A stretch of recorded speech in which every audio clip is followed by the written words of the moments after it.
Trump का अशोभनीय पोस्ट्रे भारत भारत आउ चीन को नर्क बोली डोनाल्ड ट्रंप कहते आईटी चाकरी क्षेत्र में भारतीयों उपर आंगुठी उठे जन्मगत नागरिकता को लिए अमेरिका राष्ट्रपति डोनाल्ड ट्रंप का विवादीय बयान एवं चर्चा भितर को आसी सामना को आसी भारत आउ चीन को नर्क सदृश स्थान भाव संबोधित करछंती ट्रंप। अमेरिका राष्ट्रपति डोनाल्ड ट्रंप निजर social media platform truth social एक कठोर चिठी पोस्ट करछंती। एथिरे से भारत चीन एवं अन्य केतक देशों को नर्क सदृश स्थान कही एक बड़ विवाद छिड़ा करछंती। ट्रंप अमेरिका रे प्रचलित बर्थ राइट सिटीजनशिप बा जन्मगत नागरिकता नियम को तीव्र समालोचना करिछंती। प्रवासी माने ई नियमर अपव्यवहार करी निज पिलामानकु अमेरिकीय नागरिकता देवाई सक्षम होती पर संपूर्ण परिवार को अमेरिका आणुछंती बोली से अभियोग कर पोस्ट रे। कैलिफोर्निया टेक्नोलोजी क्षेत्र में केवल भारत और चीन लोक मैंने ही चाकरी करुछंती एवं या द्वारा अन्य मानक पई सुजोग विशेषकर अमेरिकन सुजोग सीमित हो जाउछि बोली ट्रंप बिना कौनसी प्रमाण रे दाबी करि चलछंती। नागरिकता भली गुरुत्वपूर्ण प्रसंग कौनसी कोर्ट बा वकीलों द्वारा निष्पत्ति हेबा उचित नुहे। यहाकु सर्वसाधारण रे भोट पाई रखा जाऊ जहा द्वारा देशवासी निजर मत देई पारिबे बोली ट्रंप ई चिठी रे ई पोस्ट रे लिखिछंती। जहा कि भारतीय एवं जो चीन नागरिक माने रहिछंती सेमानकर अस्मिता उपर गोटे बड़ प्रश्न सृष्टि करुछि। अंतर्जातीय व्यापार विशेषज्ञ डॉक्टर निहारंजन दास जोड़ी अधिक आलोचना करिबा। डॉक्टर दास स्वागत करिबा आलोचना को। ट्रंप कर पुणी पुराना रोग आरंभ हो गला कि जो भली भाव से पूर्वर मंतव्य देउथिले भारत चीन विरोध में तांकर फोकस शिफ्ट हो गला कि ईरान ठारू सेठी युद्ध विरति घोषणा करदेबा पई माने अनिर्दिष्ट काल पई से निष्पत्ति नेले वर्तमान पुणी थरे आसीगले पूरा फ्रेम को।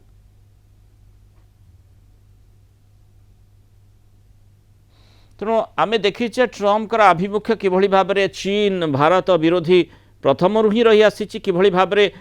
माने जो टारिफ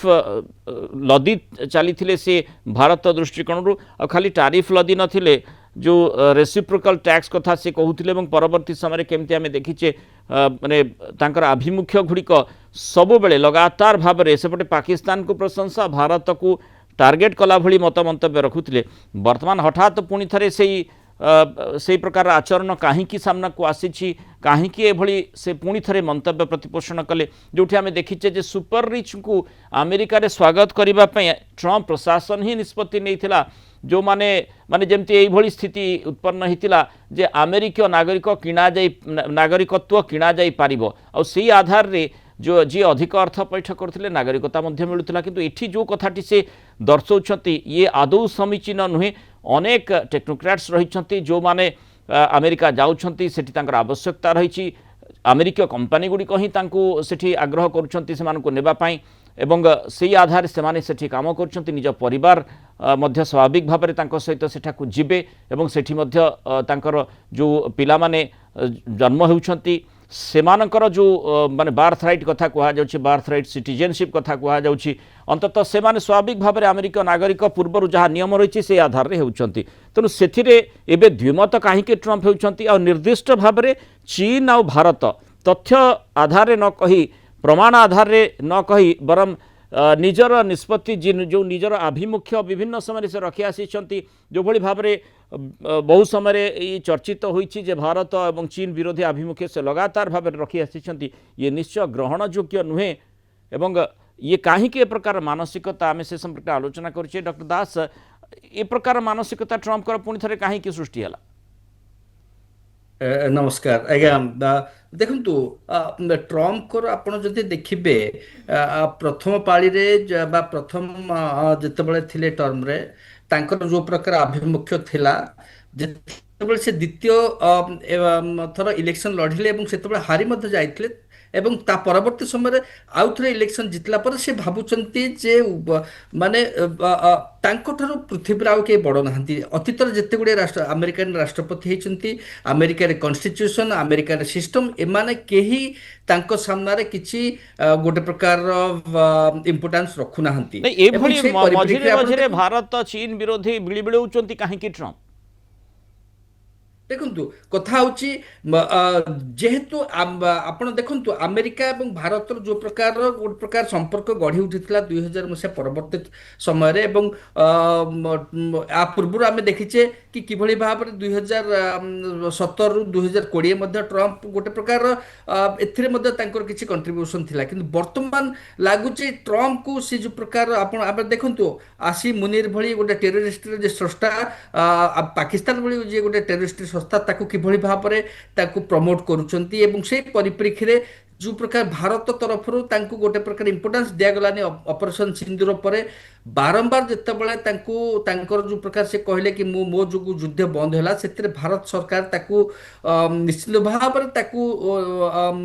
ମାନିବା ପାଇଁ କିନ୍ତୁ ପ୍ରସ୍ତୁତ ସେଗୁଡ଼ିକ ନଥିଲେ ବା ପୁରୁଣା ଆମେ ଏବଂ ତା ପରବର୍ତ୍ତୀ ସମୟରେ ଟାରିଫ ଲଦିବା ଟାରିଫ ହଟେଇ ସମ୍ପର୍କକୁ ସୁଧାରିବା ଏବଂ ଆମେ ଦେଖିଛେ କିଭଳି ଭାବରେ ଭାରତ ଆମେରିକାର ସମ୍ପର୍କ ମଧ୍ୟ ସୁଧୁରୁଥିଲା ସେ ଆଧାରରେ ମତାମତ ମଧ୍ୟ ପ୍ରତିପୋଷଣ କରିଥିଲେ ଭାରତକୁ ମଧ୍ୟ ବିଭିନ୍ନ ସମୟରେ ମୋଦିଙ୍କୁ ଖାସ କରି ପ୍ରଧାନମନ୍ତ୍ରୀଙ୍କୁ ବହୁ ସମୟରେ ପ୍ରଶଂସା ମଧ୍ୟ ଟ୍ରମ୍ପ ନିଜେ କରିଛନ୍ତି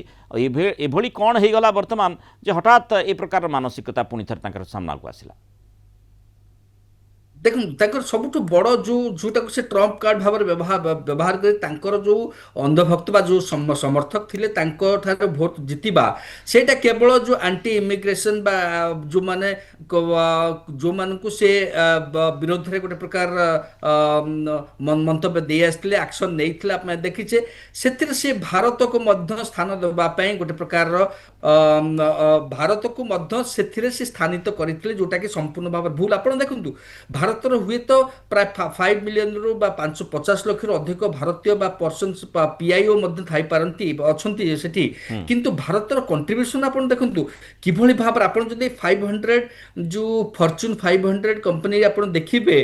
ସେଥିରେ ଆପଣ ଦେଖନ୍ତୁ 16 ଜଣ ସିଇଓ ଯେ ଭାରତ ସତ୍ୟ ନାଡେଲା ତେଣୁ ଭଳି ଆପଣ ଏଇଠି ଦେଖନ୍ତୁ ଅନ୍ତତଃ ଜଣେ ରାଷ୍ଟ୍ରପତି ଆମେରିକାର ରାଷ୍ଟ୍ରପତି ହିସାବରେ ସେ ଚିନ୍ତା କରିବା କଥା ସାମଗ୍ରିକ ପ୍ରଗତିରେ କିଭଳି ଭାବରେ ଭାରତ ଏବଂ ଭାରତୀୟଙ୍କର ଭୂମିକା ସେଠି ରହିଛି ତା ସତ୍ତ୍ୱେ ସେ କେବଳ ଗୋଟିଏ ପରେ ଗୋଟିଏ ସମୟରେ ଆମେ ଦେଖୁଛେ ଟାର୍ଗେଟ ହିଁ କରି ଚାଲିଛନ୍ତି ଯେଉଁଠି